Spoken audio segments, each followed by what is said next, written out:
teh di jero kadek eta jirim kudu nyambung jeung isimna. Kumaha supaya isimna aya kartuan, aya pulsaan wae, aya kuotaan wae eta ulah tadi.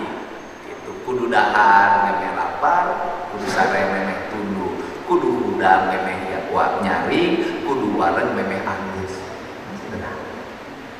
Cek urang Sunda mah ieu barudak saya mahasiswa sederhana, nggak Anda belajar kesuksesan, Anda baca buku manajemen 70 nggak akan sukses.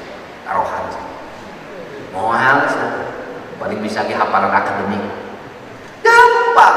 Yang kunci sukses soft skill ya kan, attitude, budi pekerti, jirim, isim apa itu kieu atuh kalimat nate sederhana. Ujang moal menang peurah lamun teu peuri si guru cileun kentel eucin. Ayo dia mulia di kikiran, yang sok macam utara. Iya. Terus nu kadua na, emang promosi rupna kumaha dan dibageuna ukur kitu we. Guru cileun kentel beujit, maka nanya ka batur kan jadi badannya ideal terus na. Nya heuh apa guru cileun kentel beujit, murangan sare, murangan dahar, eta kunci kesuksesan. Jadi tukang dagang. Kunaon orang Sunda teu maju-maju dagang nanti siga urang Cina agul tuh payung butut kajenting tekor asal sokor karek boga proyek PL 200 juta menunjukkan ti Pemda geus nyanu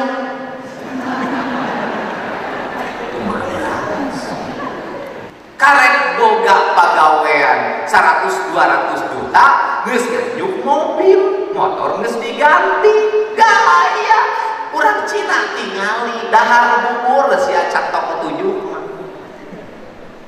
tipe-tipe teh hudang mikir gaya dia lagi jadi urang Sunda kunaon saya berhasilna robah graminismena abah kolot urang geus ngajarkeun eta heula sing keun asal keun tantu parem feminisme tong luhur asal keun gawean geus ulah ngomong gawean leutik jeung gede nu gede teh tilu leutik heula dimimitian tilu leutik heula kabeh perkara teh tilu leutik heula nah jarum dijieun ku Cina seleting dijieun ku Cina nu leutik wae dicopot ku Cina ulah nyalahkeun Cina da sia masok nu leutik wae teu wani ngagawean da hayang langsung nu gede ujug-ujug we hayang jadi anggota DPR RI kabupaten